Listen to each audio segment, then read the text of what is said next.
ગુજરાતભરમાં ક્ષત્રિય સમાજ દ્વારા પરસોત્તમ રૂપાલાનો વિરોધ કરવામાં આવી રહ્યો છે, ત્યારે રાજકોટ લોકસભા બેઠક પર ભાજપના ઉમેદવાર સામે કોંગ્રેસે પણ અમરેલીના નેતાને મેદાને ઉતાર્યા છે. પરસોત્તમ રૂપાલા સામે પરેશ ધાનાણી ચૂંટણી લડશે. રાજકોટ લોકસભા બેઠક લેઉવા પાટીદાર વર્સિસ કડવા પાટીદારનો આ બેઠક પર જંગ જોવા મળશે. પરસોત્તમ રૂપાલા કડવા પાટીદાર સમાજમાંથી આવે છે અને પરેશ ધાનાણી લેઉવા પાટીદાર સમાજમાંથી. અમરેલીમાં વિધાનસભા ચૂંટણી સમયે 2002માં પરેશ ધાનાણીએ પરસોત્તમ રૂપાલાને હારનો સામનો કરાવ્યો હતો. હવે ધાનાણી કિલ્લર અંદાજમાં જોવા મળ્યા છે. નમસ્કાર, જમાવટ સાથે હું સેજલ.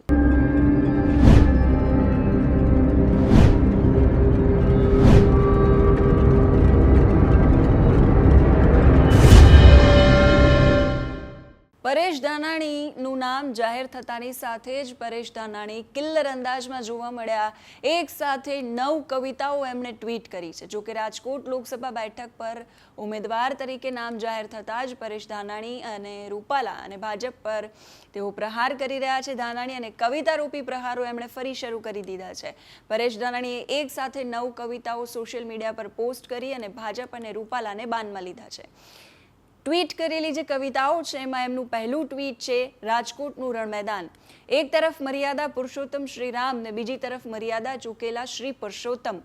રામ રાજ્યની મર્યાદાઓનું ઇરાદાપૂર્વક ઉલ્લંઘન કરનારા અહંકારી નેતાઓએ હજુય હેઠા નથી મૂક્યા હથિયાર. તેથી નવીન મહાભારતના રણ મેદાનમાં હું ગીતા જ્ઞાનની ફરજ નિભાવવા આવ્યો છું. આ ટ્વીટ પછી બીજું ટ્વીટ એમણે કર્યું રાજકોટનું રણ મેદાન મથાળા હેઠળ, જેમાં લખ્યું સત્તાલાલચૂર શાસકોએ જ પાથરી છે હુર હંમેશ વર્ગ વિગ્રહની જાળ. હવે 18 વર્ણની આશાઓ પર ઉજાસનો દીપ પ્રગટાવવા આવ્યો છું.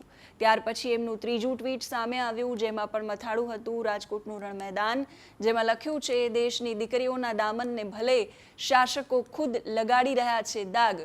હું તો નારી સ્વાભિમાનનો હવે સ્વાદ જ ચખાડવા આવ્યો છું. ચોથું ટ્વીટ એ પણ રાજકોટના રણ મેદાનના મથાળા હેઠળ, જેમાં લખ્યું છે રાજકોટના રણ મેદાનમાં ભાજપે જ લગાડી છે ઘાસલેટથી આગ. હું તો આજે લોકશાહીના યજ્ઞમાં ઘીની આહુતિ આપવા આવ્યો છું. પાંચમું ટ્વીટ એમનું સેમ મથાળા હેઠળ, જેમાં લખ્યું છે હવે રાજકોટના સાંસદ બનવાની નથી આ લડાઈ. હું તો જનજનના સાથી બનવાનો સંકલ્પ લઈને આવ્યો છું. છઠ્ઠા ટ્વીટમાં એમણે લખ્યું છે વ્યક્તિની વિભિન્નતાને વંદન કરું છું, વૈચારિક વિભિન્નતાને વંદન કરું છું. હું તો તૂટતી બંધારણીય વ્યવસ્થાની સુરક્ષા કાજે આવ્યો છું. સાતમું ટ્વીટ, સાતમી કવિતા, જેમાં લખ્યું છે આજે લોકો દ્વારા લોકો માટે અને લોકો વતી ચાલતી લોકશાહીના હવનમાં હાડકા નાખનારી અસુરી શક્તિઓને નાથવા આવ્યો છું. અંતિમ આઠમું ટ્વીટ એમનું, જેમાં એમણે લખ્યું છે કોઈ પણ વ્યક્તિ વિરુદ્ધ નથી રહ્યો હવેનો જંગ, હું તો સત્તાના અહંકારને ઓગાળવા આવ્યો છું. અને છેલ્લું અને અંતિમ ટ્વીટ નવમું, જેવું એમનું નામ જાહેર થયું ત્યારે એમણે 9મી કવિતા જે લખી રાજકોટનું રણ મેદાન મથાળું, અને એના અંદર લખ્યો છે કે રાજકોટની કમલમે કકડાટથી ખૂબ જ થાકી ગયેલા સાહેબને હવે અમરેલીના પોતિકા ઘરે હું પાછા લેવા જ આવ્યો છું. પરસોત્તમ રૂપાલાને હરાવવા આવ્યો છું. આ પ્રકારનું કટાક્ષ આ કવિતાની અંદર પરેશ ધાનાણી કહી રહ્યા છે. અને 22 વર્ષ પછી રાજકોટમાં પરસોત્તમ રૂપાલા અને પરેશ ધાનાણી વચ્ચે 22 વર્ષ પહેલા અમરેલીમાં થયો હતો અને હવે આ જ બે દિગ્ગજો વચ્ચે સ્થળ અને સમય બદલાયો છે. પરિણામ બદલાશે કે નહીં એના પર સૌ કોઈની નજર રહેશે.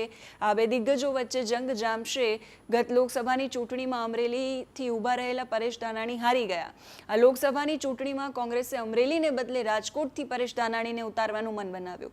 જબરદસ્ત ટક્કર અહીંયા થવાની સંભાવના છે. કડવા અને લેઉવા પાટીદાર વચ્ચે જંગ ખેલાવાનો છે. વર્ષ 2002માં પરેશ ધાનાણીએ વિધાનસભાની ચૂંટણીમાં અમરેલીની બેઠક પરથી રૂપાલાને 16,000 મતોથી હરાવ્યા. હવે આ બેઠક પર બે પાટીદાર ઉમેદવારો વચ્ચે કાંટેકી ટક્કર જામશે. રાજકોટ બેઠક પર 4 લાખ લેઉવા પટેલ અને 1 લાખ કડવા પટેલ મતદારો છે. આ જોતા કોંગ્રેસ પરેશ ધાનાણી પર પસંદગીનો કળશ ઢોળ્યો છે. પરેશ ધાનાણી લેઉવા પાટીદાર છે. રાજકોટ એ ભાજપનો ગઢ છે, એટલે કોંગ્રેસને અહીં રૂપાલા ભારે પડી શકે છે, પણ પરેશ ધાનાણીને હલકામાં લેવાની ભૂલ ભાજપ નહીં કરે. એમાં પણ એવા સમયે જ્યારે ક્ષત્રિયો છે એ ભારતીય જનતા પાર્ટીથી નારાજ છે. હવે પહેલા રૂપાલાથી નારાજ હતા, પરંતુ પરસોત્તમ રૂપાલાને બદલવાનું ભારતીય જનતા પાર્ટીનો મૂડ ન હોવાથી હવે ક્ષત્રિયોની લડાઈ પરસોત્તમ રૂપાલાના બદલે ભાજપની સામે પરિવર્તિત થઈ છે. ભાજપને હેટ્રિક મારતો રોકવા માટે કોંગ્રેસે પણ મજબૂત ઉમેદવારોને મેદાનમાં ઉતાર્યા છે. ભાજપે પોતાના 2 કેન્દ્રીય મંત્રીઓ મનસુખ માંડવિયા અને પોરબંદર અને પરસોત્તમ રૂપાલાને રાજકોટથી ચૂંટણીના જંગમાં ઉતાર્યા, જેમાં પોરબંદરમાં કોંગ્રેસના ધોરાજીના પૂર્વ ધારાસભ્ય લલિત વસોયાને કોંગ્રેસે ટિકિટ આપી. હવે રાજકોટ બેઠક પર કોંગ્રેસે લેઉવા પાટીદારને ટિકિટ આપી છે. પરેશ ધાનાણી અગાઉ પરસોત્તમ રૂપાલા, દિલીપ સંઘાણી અને બાવકુ ઉંધાડ જેવા ભાજપના દિગ્ગજોને હરાવી ચૂક્યા છે. પરેશ ધાનાણી મોદી સરકારમાં મંત્રી તરીકે રહેલા અને 3 વાર જીત મેળવનારા પરસોત્તમ રૂપાલાને 16,000 મતોથી હરાવીને જાયન્ટ કિલર તરીકે જાણીતા થયા છે. માત્ર 26 વર્ષની ઉંમરે મજબૂત નેતાને હરાવીને રાજકીય કારકિર્દીની એમણે શરૂઆત કરી અને એટલે જે જાયન્ટ કિલર કહેવાયા. સ્વાભાવિક રીતે જ વિપક્ષના નેતા બનવાની તક એમને નાની ઉંમરમાં મળી ગઈ. સામાજિક સેવાની મૂડી પરેશ ધાનાણીને વારસામાં મળી અને કદાચ એટલે જ 2000ની સાલમાં સૌરાષ્ટ્ર યુનિવર્સિટીમાંથી બીકોમની ડિગ્રી મેળવ્યા પછી સમાજ સેવાના હેતુ સાથે રાજનીતિ તરફ આકર્ષાયા અને રાજકોટમાં કોલેજ કાળથી જ તેઓ NSUI સાથે જોડાઈ ગયેલા હતા. ધાનાણી વર્ષ 2001માં અમરેલી જિલ્લા યુવા કોંગ્રેસ પ્રમુખ બન્યા અને હાલમાં અમરેલીમાં ભાજપનો દબદબો છે, ત્યારે રાજકોટની અંદર કોંગ્રેસે પરેશ ધાનાણીને પસંદ કર્યા છે. જાયન્ટ કિલર એમની કવિતાઓથી એ સાબિત થઈ રહ્યા છે. ચૂંટણીના પરિણામોમાં એ જાયન્ટ કિલર સાબિત થશે કે કેમ એ જોવું ખૂબ રસપ્રદ રહેશે. અત્યારે આ વિડીયોમાં બસ આટલું જ. નમસ્કાર.